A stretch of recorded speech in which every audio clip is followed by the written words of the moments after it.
in a couple of seconds.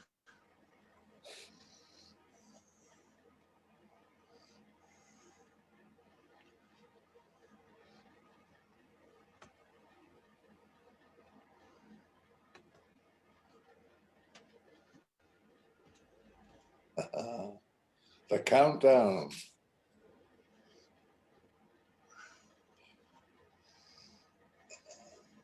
The countdown. Do, do, do, do, do, do, do, do.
Oh, that's typical of the British, isn't it? The king has abdicated. Have a cup of tea. Hitler's invaded Poland. Have a cup of tea. The atom bomb has dropped. Have a cup of tea. One long or two? Three, please.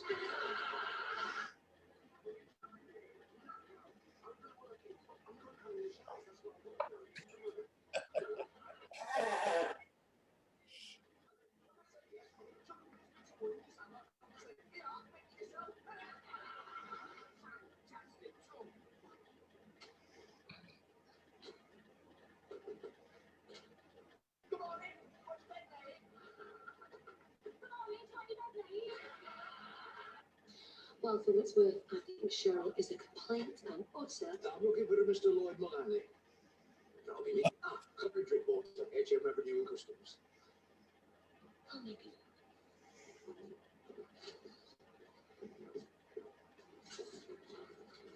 I hate my life. My power to empty rooms. Mother's right. It's no wonder I'm single.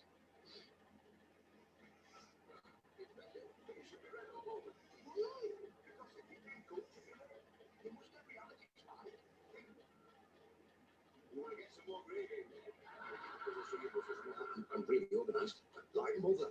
Every Daniel O'Donnell CD in discographic and date order. I say, Mother, if only everybody were as organised as you. She says, Clive, it's a rarity. I bet Mr. Cameron hasn't got his underpants arranged in colour-coordinated sections.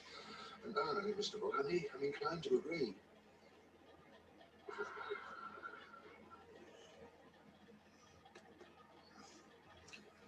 Hi guys, and welcome to episode 13 of Live and Undrugged. I'm here with Jeffrey Holland, the old Spike Dixon from Heidi High, among other things.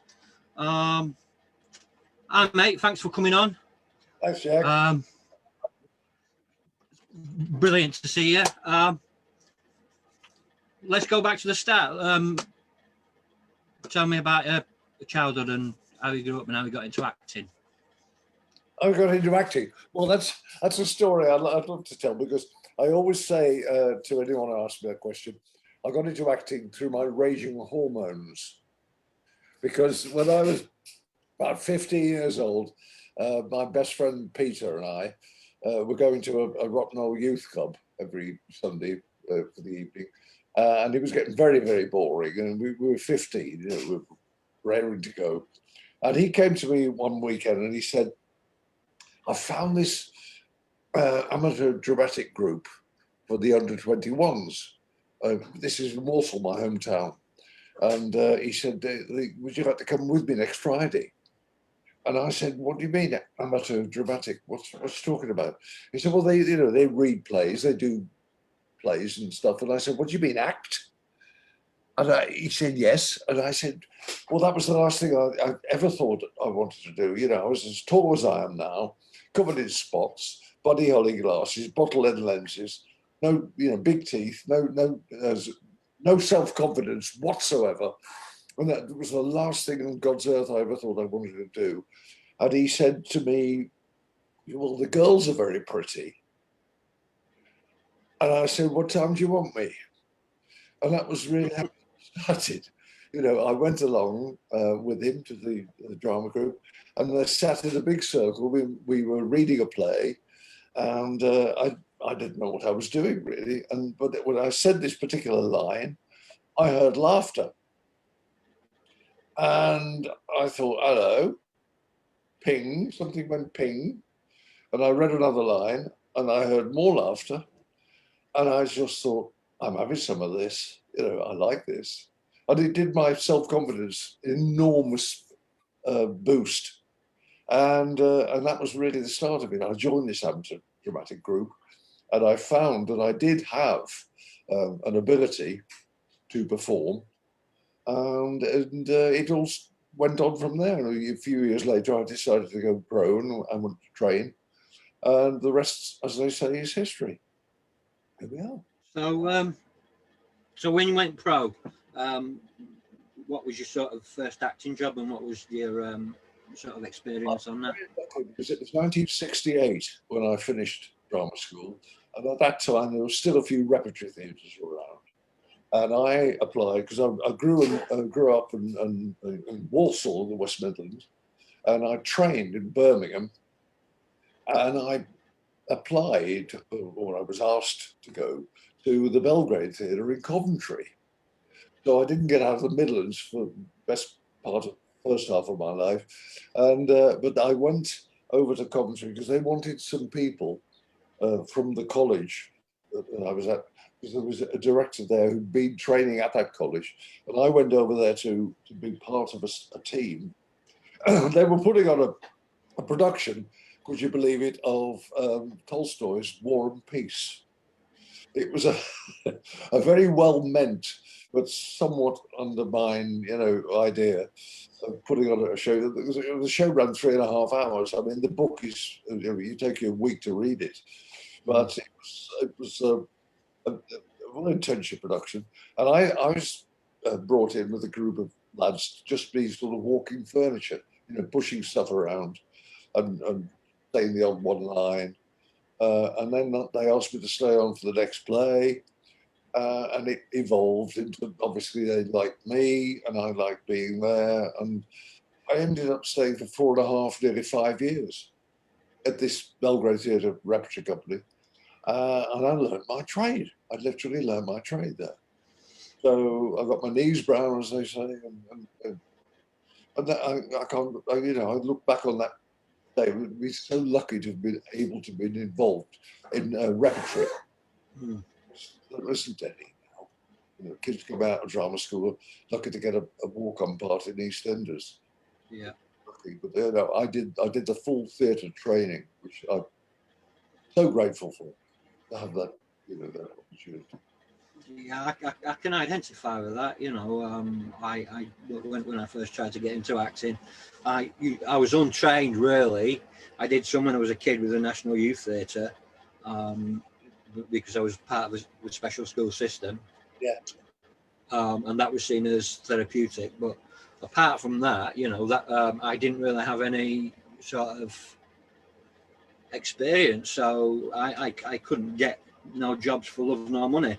So I ended up like working on films with the local college and stuff.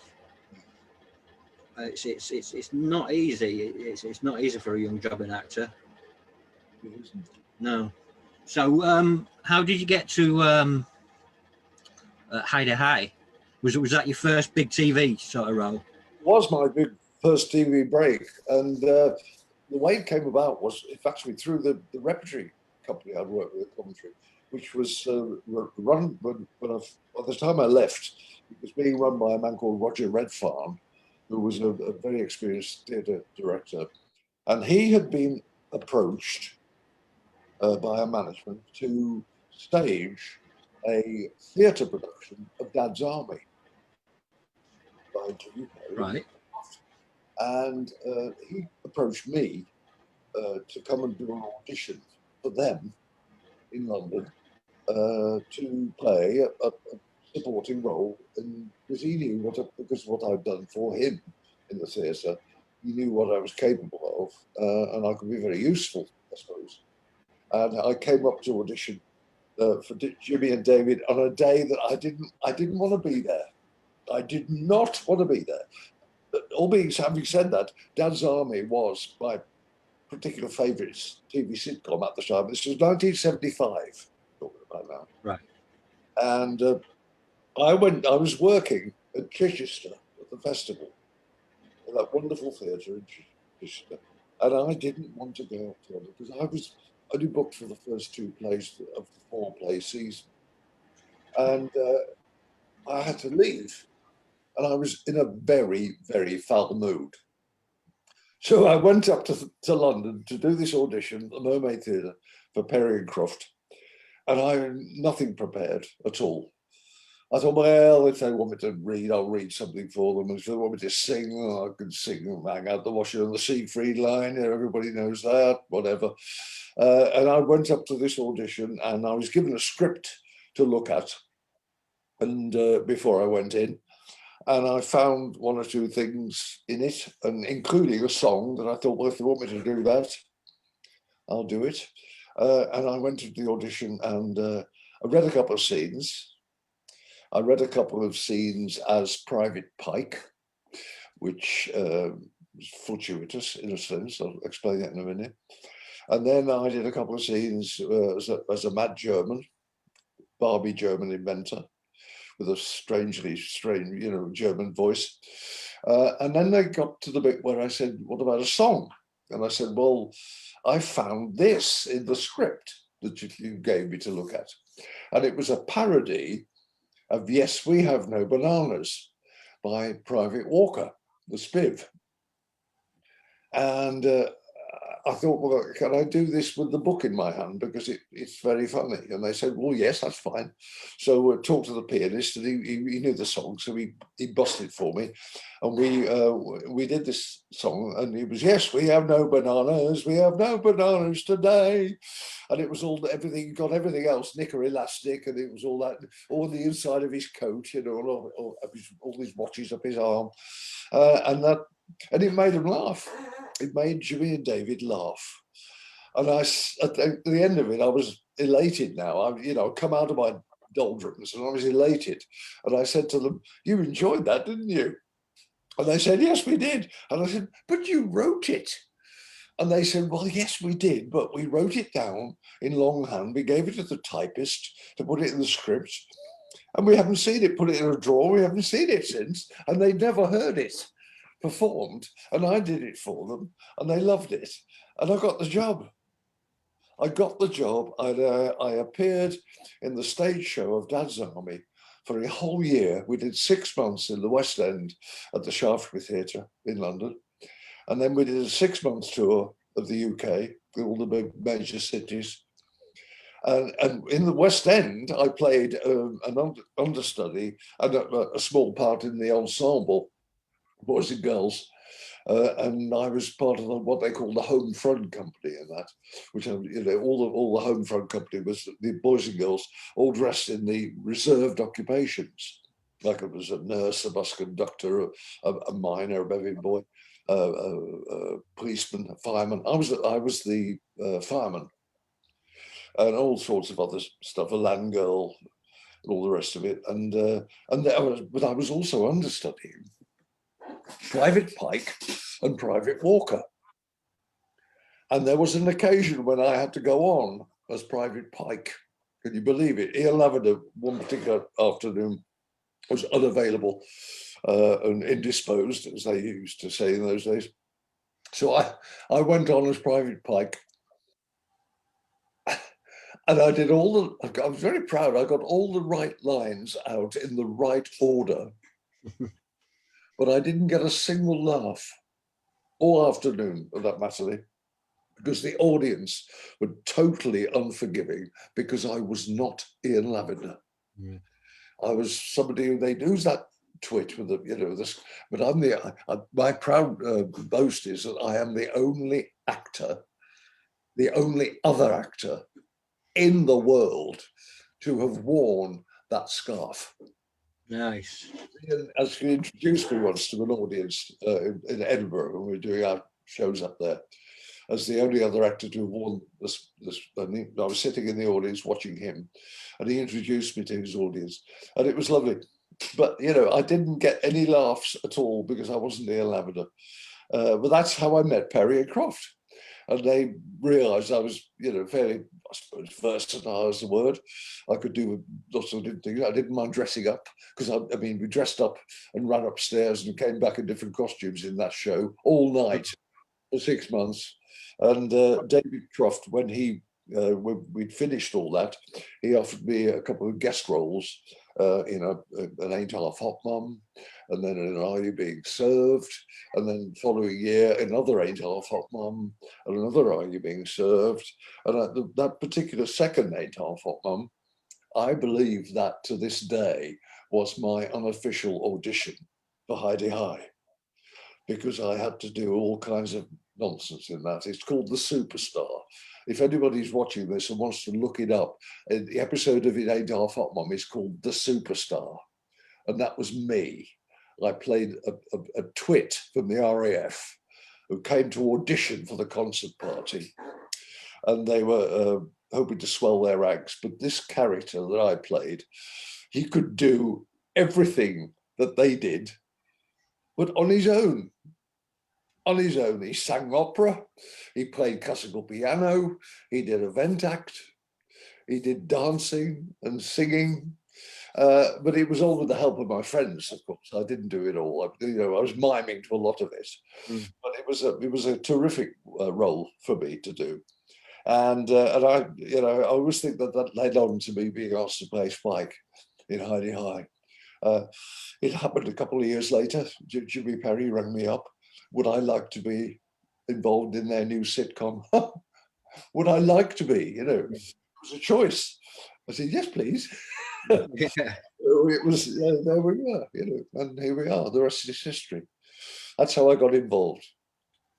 Yeah, I didn't really remember much of Heidi High. It was only recently my wife and I have been binging it on BritBox. And I kind of felt like Spike kind of got the rough end of the deal a lot because, he got thrown in the pool almost every episode. Yes. And it was a different, sometimes 2, 3, 4 different costumes per episode. So what was it like working with like established actors like Simon and Simon Cadell and people like that? I knew Simon from before. I met him before. My first wife, my ex-wife, had worked with him in the theatre at Coventry, and when he came down, so I met Simon. I knew him from those days. So when we came to work together in Heidi High, it was like a nice reunion for us both. We knew each other, respected each other. He was a lovely man, a very, very clever actor. And he was the core of that show. He was the solid core of it. He held it together like glue. It was amazing.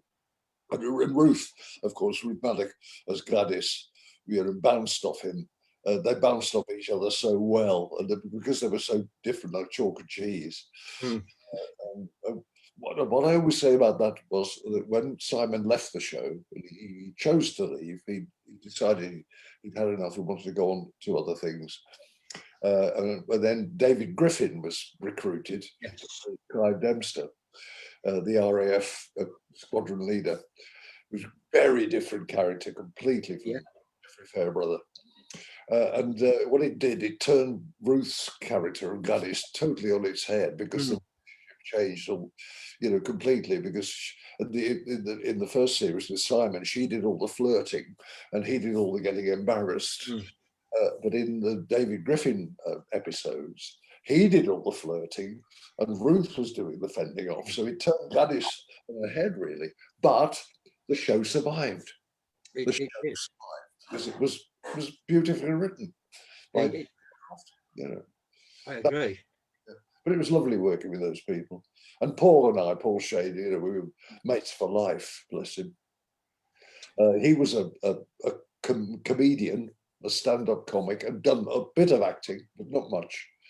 And suddenly he was thrust into this leading role of Ted Bowies. And there's a wonderful photograph, which I've still got, of him and I on the night we did the pilot, of him looking in a mirror, and I'm looking in the mirror, putting my policeman's helmet on, and he's standing behind me.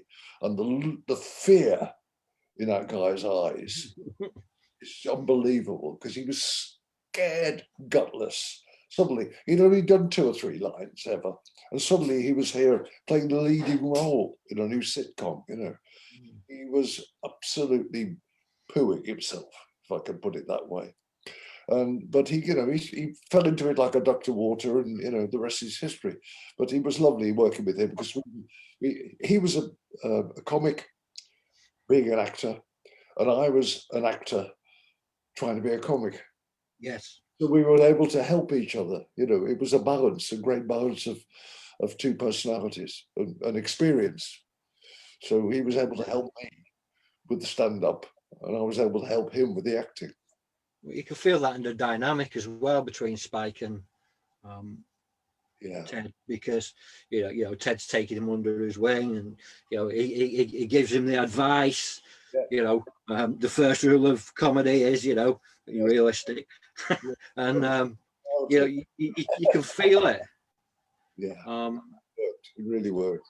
It was the 2 of us, and we stayed pals for the day he died, and I miss him terribly. I really do. I'm still in touch with his daughter Janice, so we do keep in touch. But a lot of stuff. You Rang My Lord was very special. Very special. Yeah, that's the next one we're going to do. We've got it lined up on BritBox now, so we're going to do You Rang My Lord and then Oh Doctor Beeching. Oh yeah. Not Dr. Beeching, sorry. Yeah, I mean, I like I said, I did meet Paul once. He was down here in Norwich making a film in, I suppose, mid. Was it with Chris Rea, was it? Yeah, it must have been 2000 and. Oh. When did I come down here? I came down here 2001, so it wasn't that long after that. Did a film where I played a convict. Okay. I think it was some film for somebody's MA or BA at the, because here in Norwich we're very lucky to have 2 universities that are dedicated to the arts. We've got Newer and we've got Nuka. We've got some really good sort of up and coming directors coming from. John Hurt was famously one of the patrons. He's a lovely old fella. I miss him terribly. But yeah, I met him once. It was very nice. Didn't you? Yes.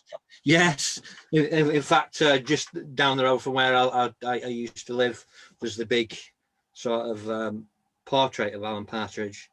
I'm just like 9 miles outside Norwich now. Norwich is quite a toxic place for me, but Wyndham is absolutely lovely.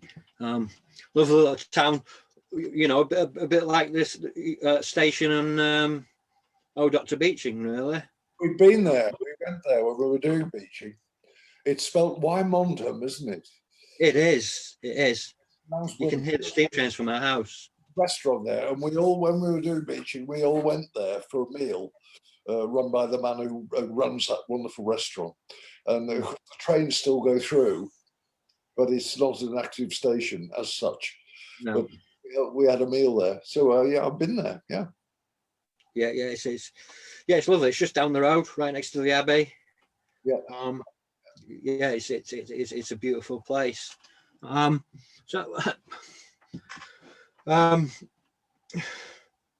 I did a little bit of you know, a research about Simon.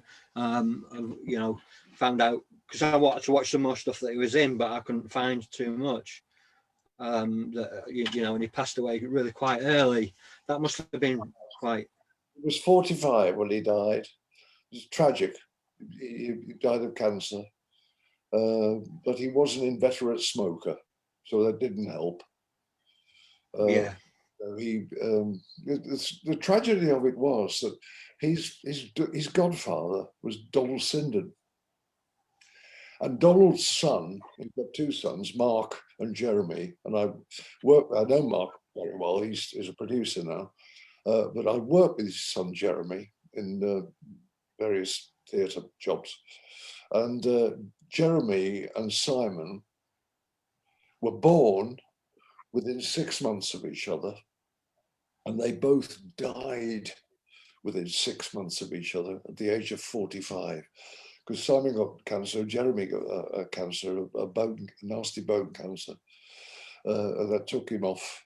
But that's the irony of it all. They were virtually family, but they died within 6 months of each other. I mean, Terribly sad. 45 years old. That's no age. I'm not far off that, to be honest. A long way off that. Yeah. There's something I wanted to ask, actually, that looking at Hide High and seeing the scenes of Simon sat behind a desk, he always looked like he wanted to laugh. Was that a, you know, did he like corpse a lot? Did he? He never did. He was the ultimate pro, Simon. He never did. He was absolutely rock solid. You could, you know, you could guarantee that if he might have a giggle or a smirk in rehearsal, but when we were on camera, on the take, he would never go, ever, never. He always looked like he was on the brink of bursting out. Probably did that because he wanted you to think he was, but he never was. He never cracked. He never cracked. He was brilliant. Love it. Yeah, I mean, like you say, the relationship between him and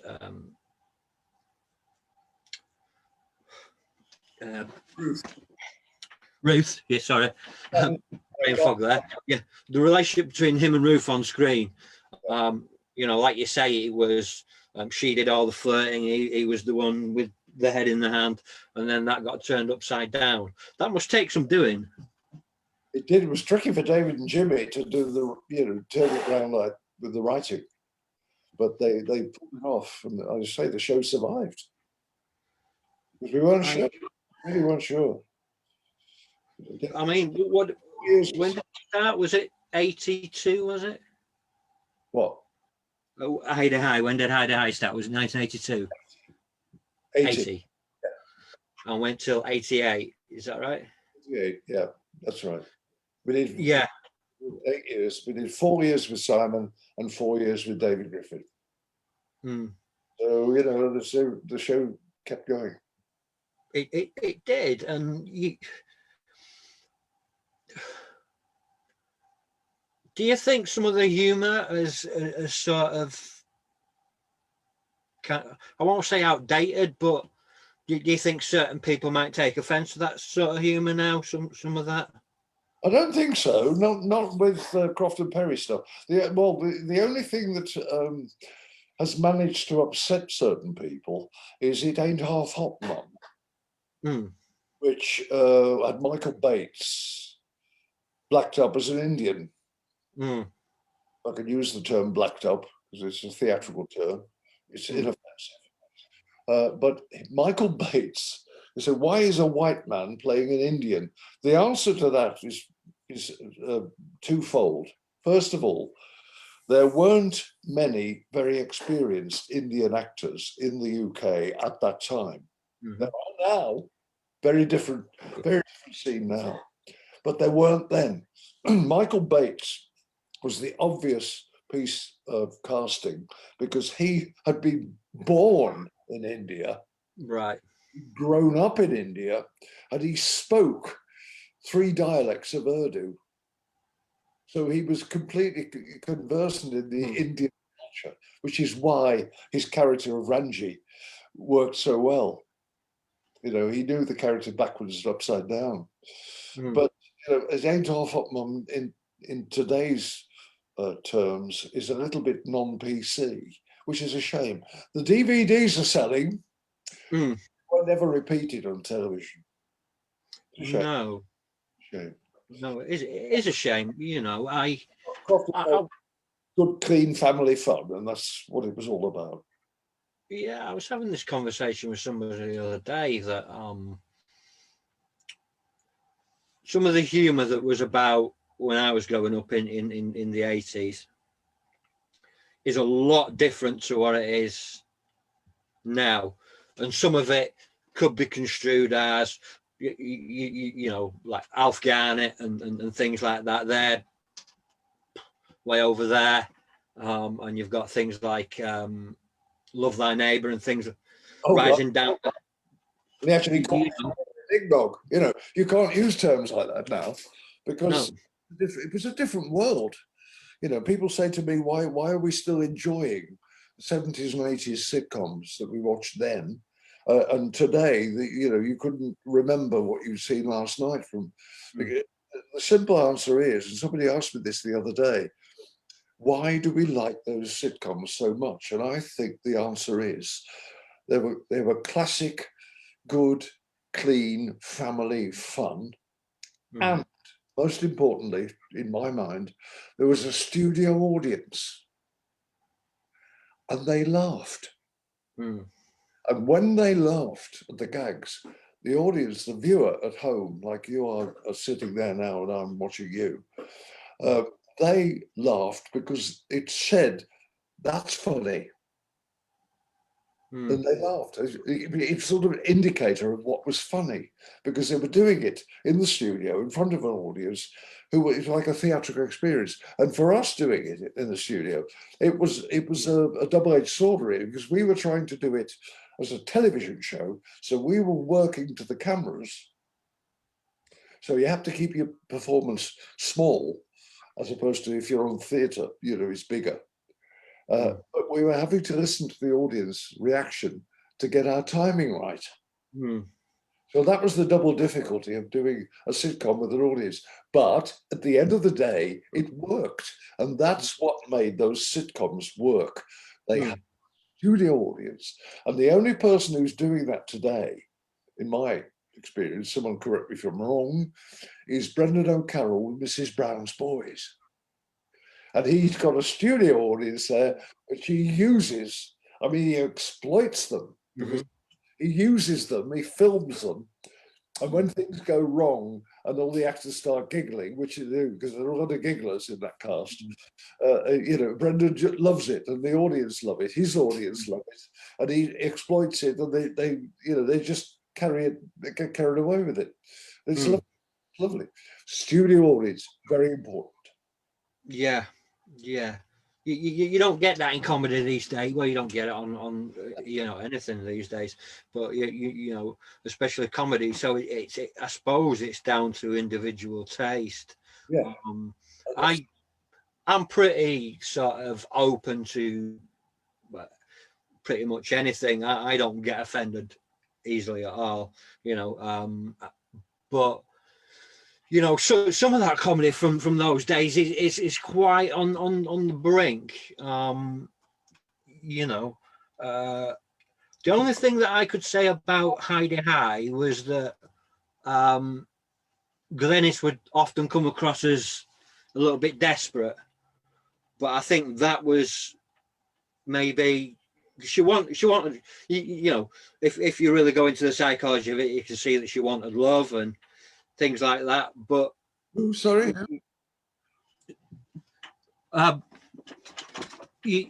When you look at you know, Glynis, and you could see that, you know, if you think about it, she wanted love, Oh yeah. but it came across as desperate. Yeah. Now I understand that being from that sort of age group, but I don't know whether it transcends to this generation of age group. Maybe not, because again, it's a different world, and that was set in 1959 when morals were different. You know, today it goes really, doesn't it? But you know, that was it was in 1959. Gladys would have probably been born in the late 20s. Yeah. She was in her early 30s, and in those days it was everyone was a virgin when they got married. Nothing else ever happened, you know. No. Wasn't allowed. So you can see that in a period comedy, that's why she was like she was. Yes. Yeah. And you know, I understand that. I just don't know if my children would understand that. I like to show them things like I think my boy's watching Only Fools and Horses at the minute. I like to show the kids that sort of humor because it's very different to the humor of these days. Which is why I kind of loved it. It means a lot because in those days when we were doing those shows, because Fools and Horses was being made while we were doing Heidi High, because David and Nick and we used to all meet up together at the Beeb. But it was a different world then in the 80s. There were only 3 channels, and then there was Channel 4, but that didn't change much. And everyone sat down in the evening with their meal and watched telly together. Now, everyone's in the bedroom doing this, or the kids are watching something on their screens and iPads and Game Boys and whatever. The family don't sit down to watch telly together now because it's a different world. It's a very different world. Technology has changed everything. Yes, completely. That's why you and I are sitting here now talking together on the same screen. I kind of like this. My dad, who died when I was 14, wouldn't have totally understood. He wouldn't have understood any of this, but he wouldn't have understood colour television. How do you transmit pictures? Least of all, across the airwaves, but in colour, that wasn't known. It's a different. Of course it is. But we have to adapt, don't we? As a society, this pandemic, it's done one thing.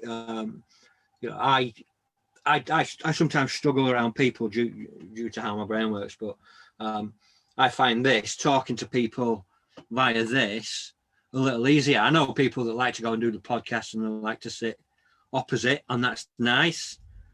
But I like to do this because the possibilities are endless.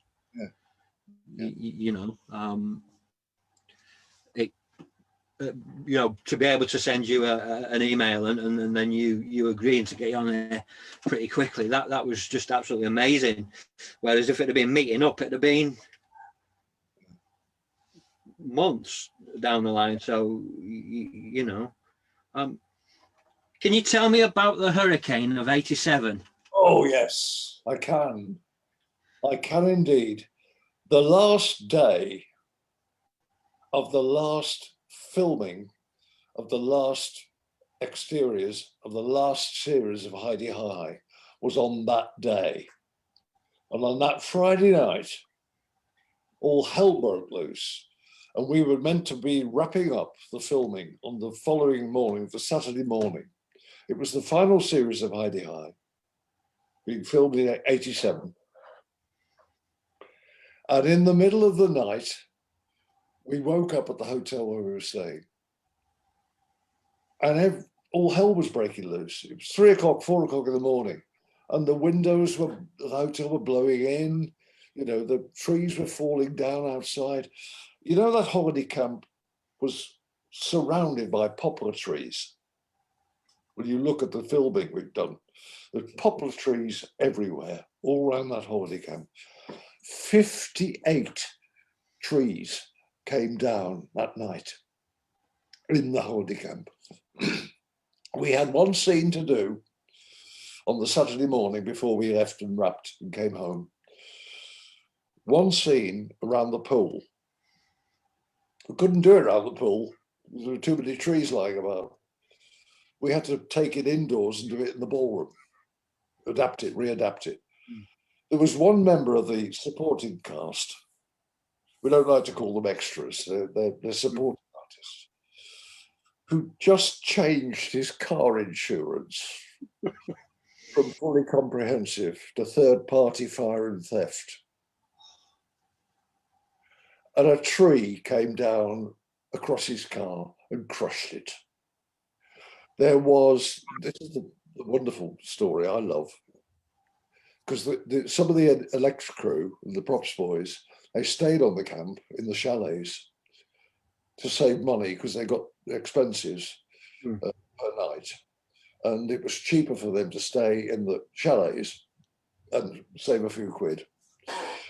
And one of these boys went down, because there were no en suites in those chalets, you know, the toilet was down the end of the row, at the end. To come out and go down to the end of the row to use the loo. Well, one of the boys that done that, he was out down, going for a pee down the toilet. When he came back, his chalet, there was a tree right through it. Right through it. So somebody was looking after him that night. Otherwise, he'd have been killed. He would have been absolutely killed. Straight through his chalet, like a matchbox. So the trees came down, and we did that final scene. And I always say it was God's way of saying Heidi High must end. But we did. We went back to London and we did the studio shows that tied in the filming, which we always used to do. But that last night, you know, there were trees down everywhere we looked, buildings blown, chimneys coming off houses. You know, we were right on the edge, you know, on the beach where we were. So it was pretty rough, pretty grim. That was Harwich, wasn't it? What? Camp. The camp was in Harwich, was it not? It was Dovercourt, just outside Harwich. Yeah. Yeah. It was a Warner's camp. It's gone now. They bulldozed the housing estate, unfortunately. Yeah. You know, it was nothing stays the same, but that went. But it was, you know, it was there, and that's what happened. We couldn't have gone back and done another series if we'd wanted to, because that was the end of that, really. So did you know that you were going to go on to your Angmelord?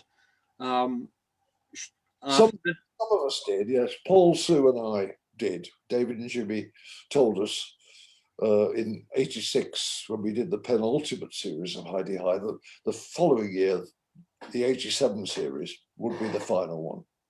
But they wanted us, 3 of us, to go on and do another show for them, which turned out to be You Rang My Lord, which, you know, it was my favourite, I have to be honest, because my role in that was wonderful for me. It was within the comedy of the series, the show, it was a straight role. It was a straight acting part, really, because I was the butt of all the fun. And James Twelvetrees was the biggest snob in the house. He knew his place and expected everyone to know theirs. And of course, when they didn't, that was where the comedy came in. But it was lovely. And David Croft loved that show as well. He always said it was the cherry on his cake. It was such a brilliant piece, and you know, the production values were so high. It was lovely. Yes. You could see that from the, you know, what we saw at the start, just from the, you know, the titles, you know, the way that they were animated. That was quite rare. It was, yeah. for back then. It was lovely, brilliantly done. Yeah, amazing. And I know. David picked. He would like to think he picked the pick of his crop. He loved Sue, Paul, and I, and we were chosen to do it. And then he picked the officers from his Ain't Half Hot Mum, Michael Knowles and Donald Hewlett. They played the aristocracy, and he picked the vicar and the warden from Dad's Army. Frank played the bishop, and Bill played the Constable Wilson, and all the other supporting cast. Were all favourites that David had used many times before in various shows. The girls were new, two daughters. They were new, but all the others were, David Croft veterans. And he put that together with people he loved, which was good for us. Yeah. I've looked at a little bit into David Croft. He certainly had a way about his writing. I'm fascinated by how people sort of write and how they lay out their characters as a bit of a writer myself. And he certainly knew how to put his characters across, and he knew how to sort of connect the actor to that character. That's where Perry and Croft were so clever, because they wrote the characters, going back to Dad's Army, the first one they ever did, which of course Jimmy Perry wrote the part of Walker for himself, because he wanted to write, because he was sick of being an out-of-work actor, and he wanted to work for himself. So he wrote the pilot of Dad's Army and took it to David Croft, because his agent was David Croft's wife. Right.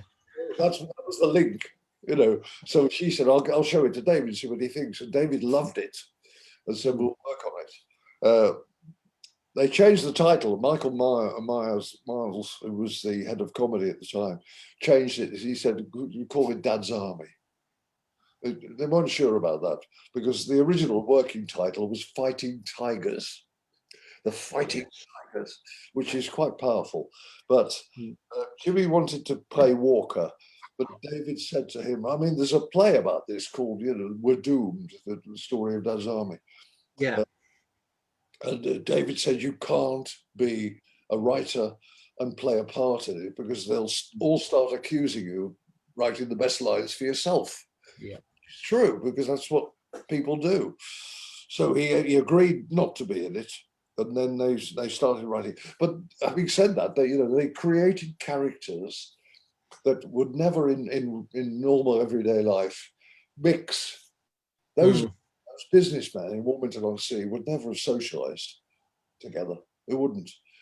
But under the common umbrella of the Home Guard, they were forced to work together and make the best of it. And that's where the comedy comes from, with these clash of personalities. It's the same with It Ain't Half Hot in a way. All those boys were conscripted into the concert party and shipped over to Burma.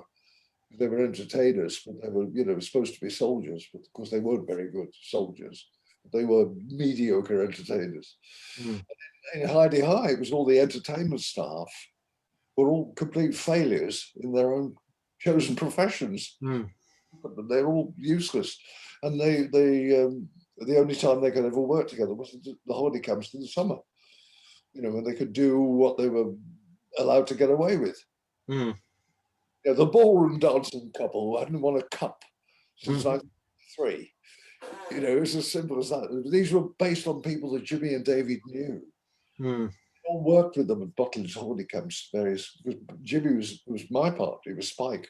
He was a comic. When he was training to be an actor at RADA, he used to spend his summer holidays as a redcoat at Butlins. And David used to put on plays there when they used to do plays at the theatres there back in the 50s. And that's why they knew all these people. The children's entertainer who hated children. He really didn't exist. The bent jockey. Yeah. Who lost his license from pulling a race. They were all real. And Spike, the innocent Spike, who came out of the tax office, thought he could be a comedian. Mm. bumped into Ted, and who nurtured him and helped him.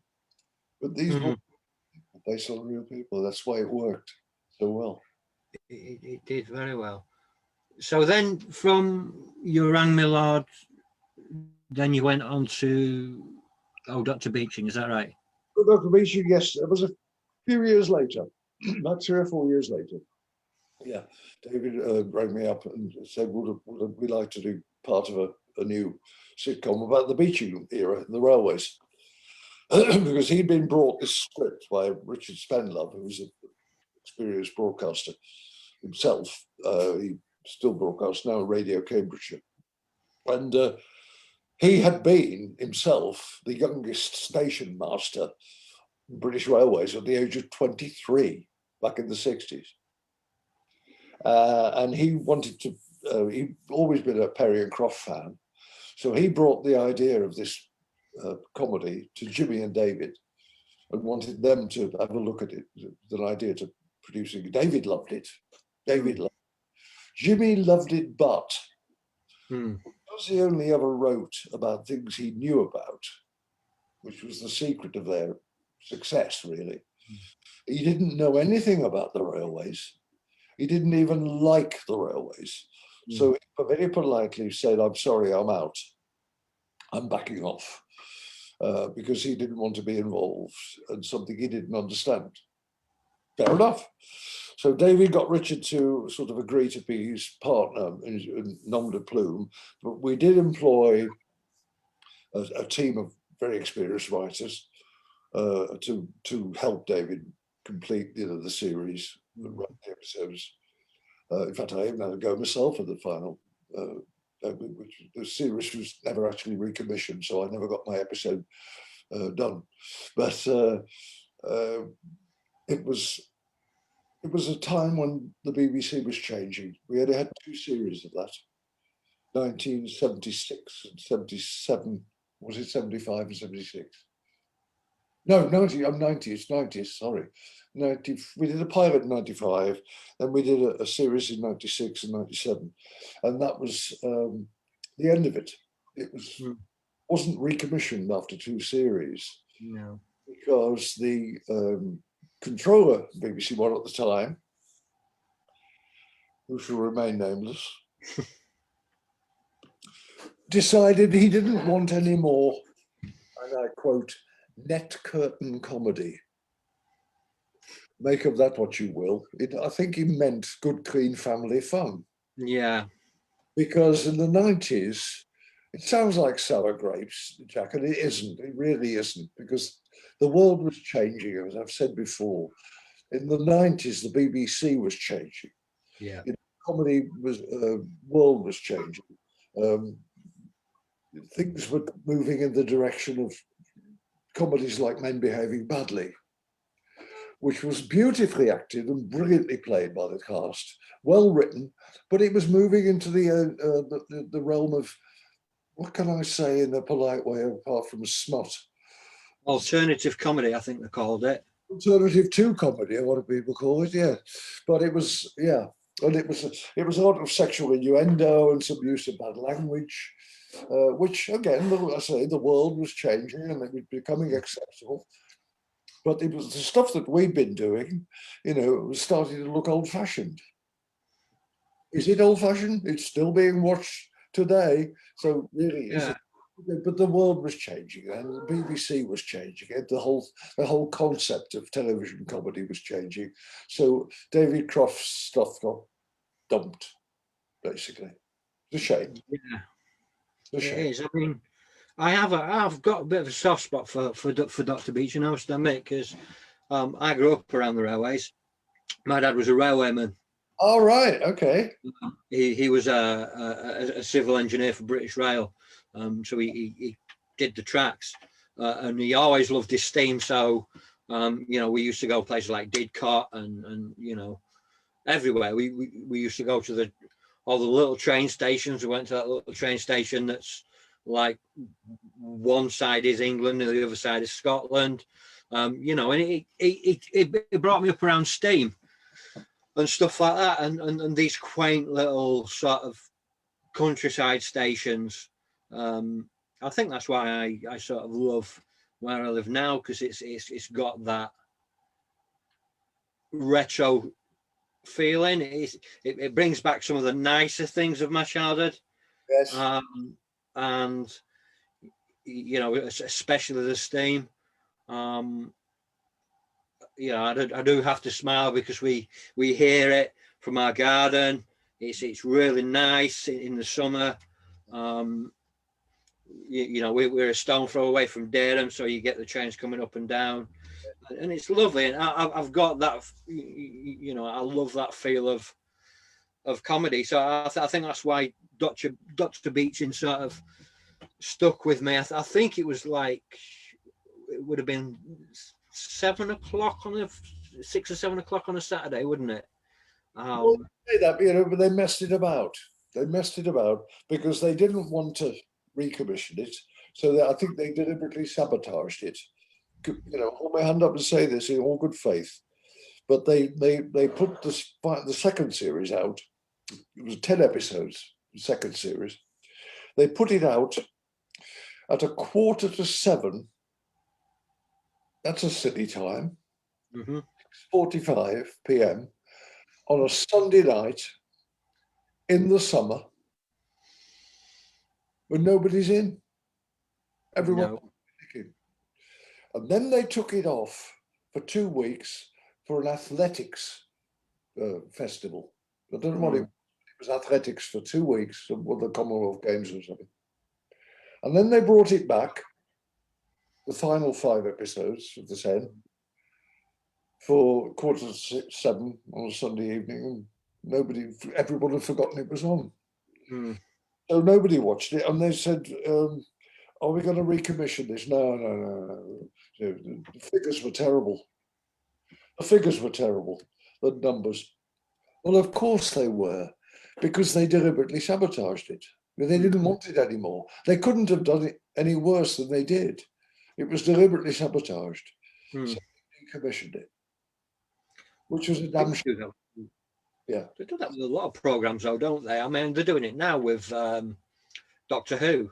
Keep changing the time slot, the day slot, and then they'll change the month, so it'll go from like January to August, and then it won't be August, it'll be March, and then it's bizarre. But that was Dr. Beeching was deliberately sabotaged, in my opinion. Let somebody come through and tell me I'm wrong, but I'm not. I'm not. It was messed about with, so they could say, well, you know, it's no good.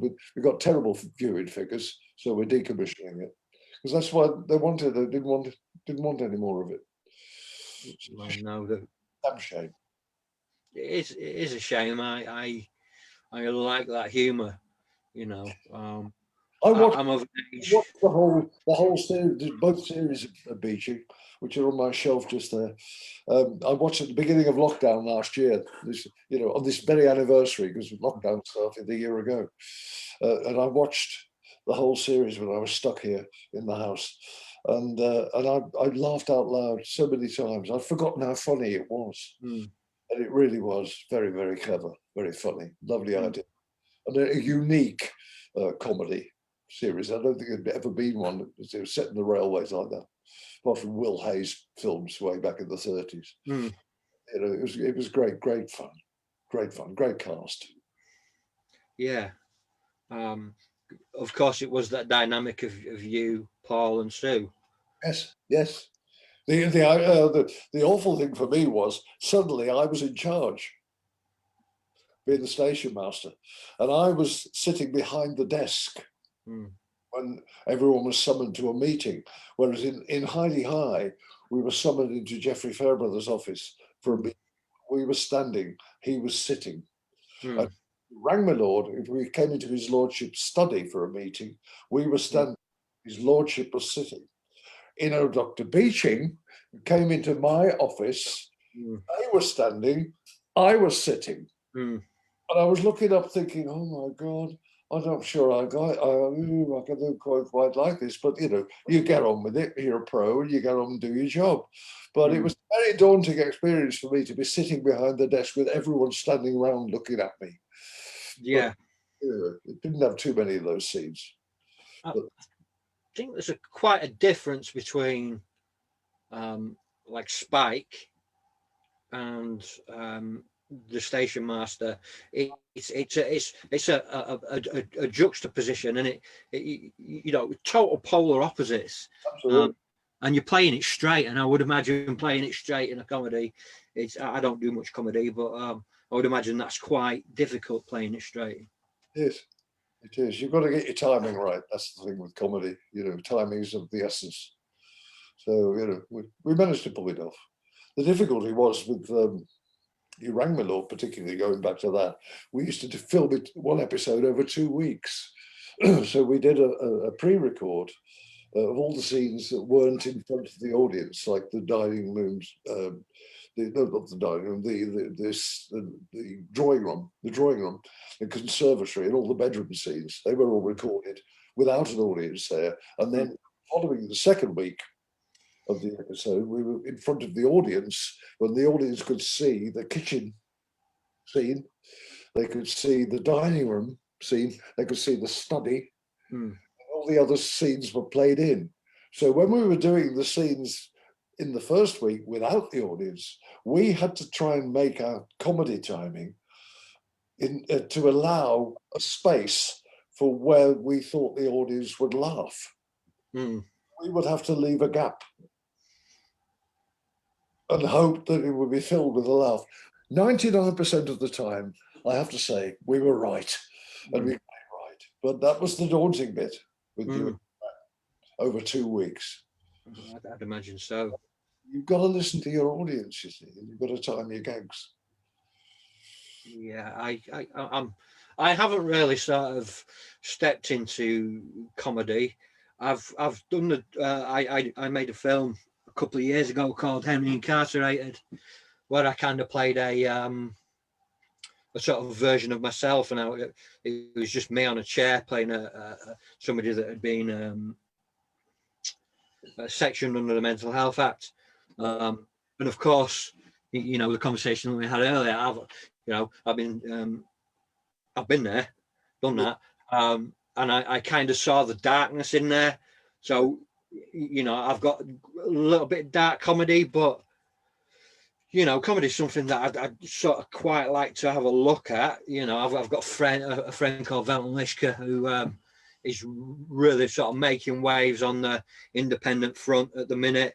He's got a really good series that he's got on Amazon called Green Fingers with Pete Bennett from Big Brother, and the guy's got extraordinary comic timing.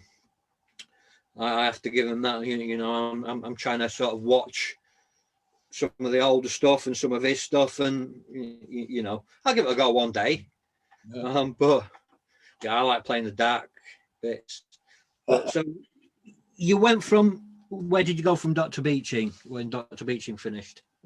Oh, I've been working in the theatre since then. Well, I've always worked in the theatre anyway, but when the series finished, we touring around the show, around the country with various plays, tours of various plays.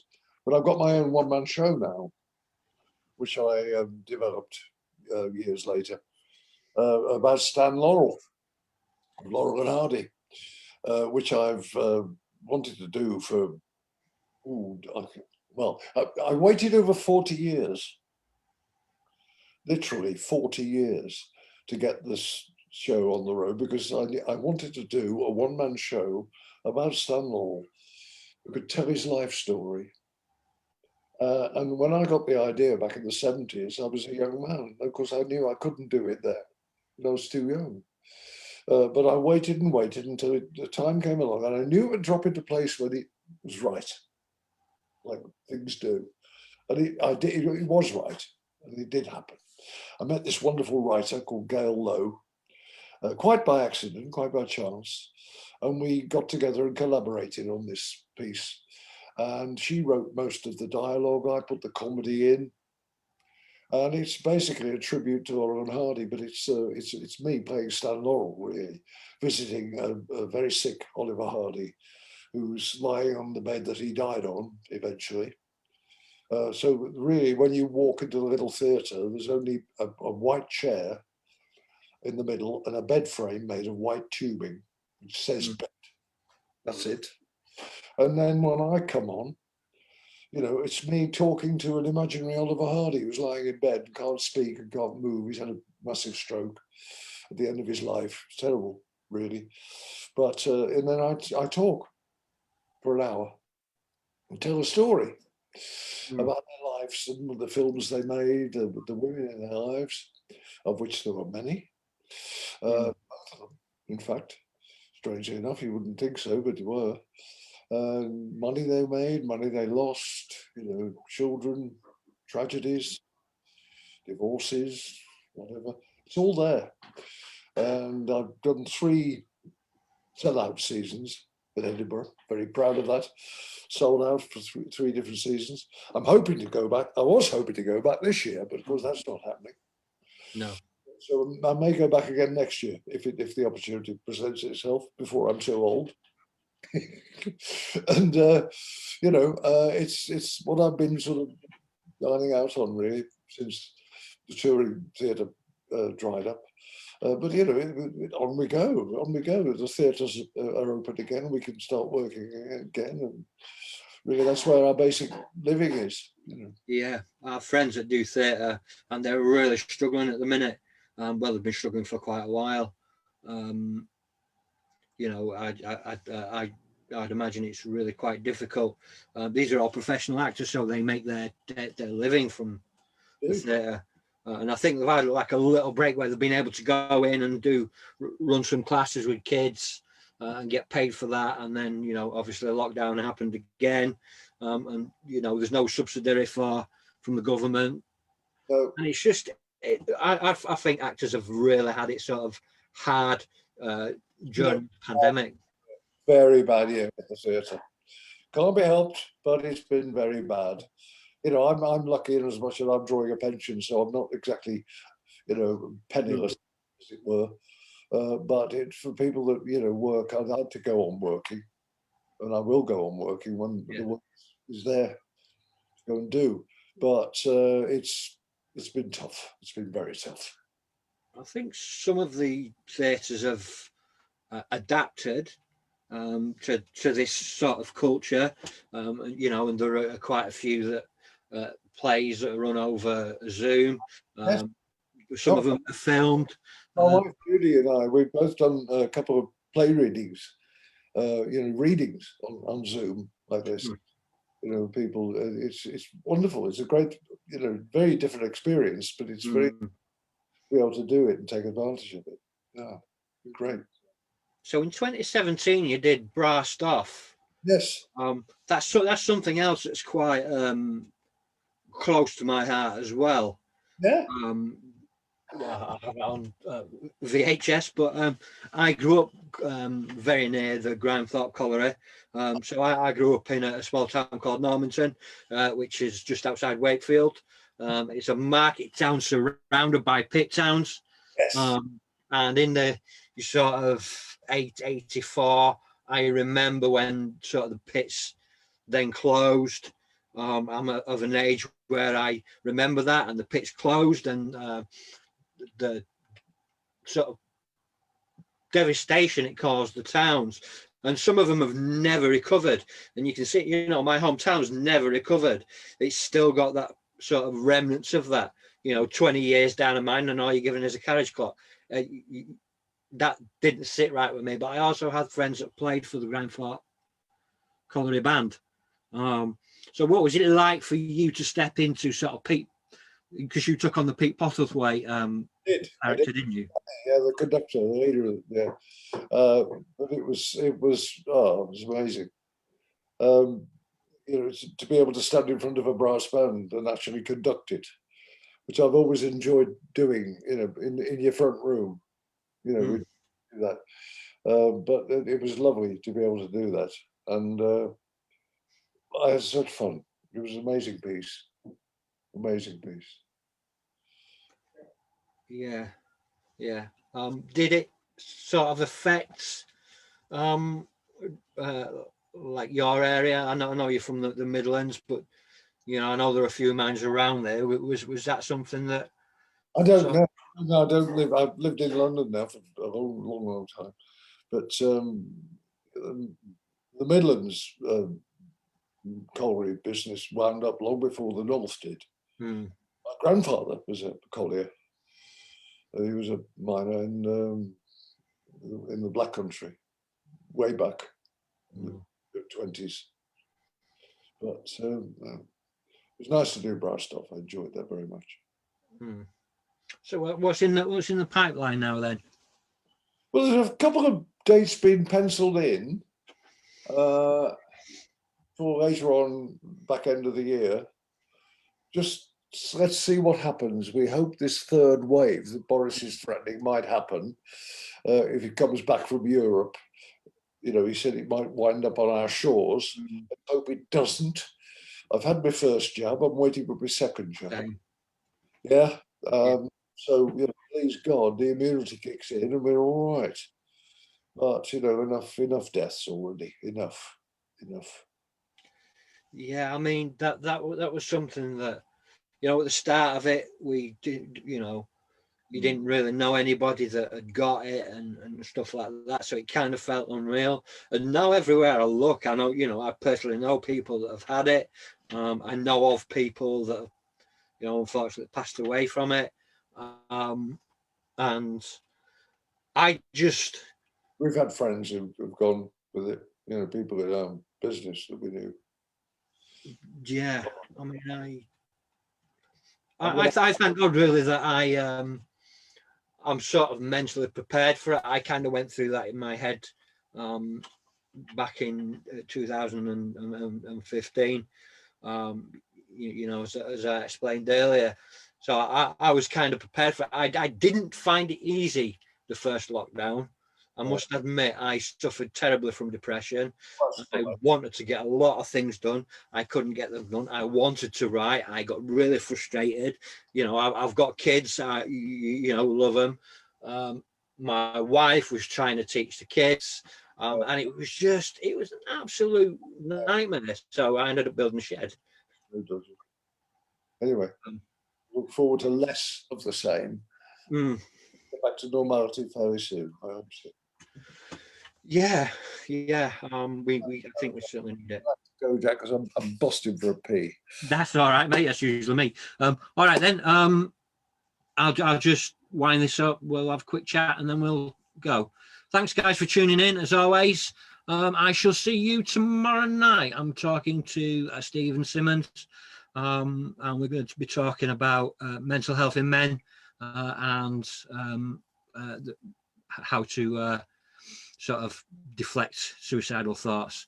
So we'll see you at 8 o'clock tomorrow night. As always, thanks to my sponsors, Armour Scaffolding and No Mean City Clothing. See you tomorrow, guys. Cheers.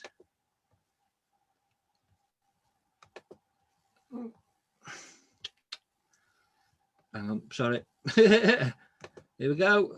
Bye, guys.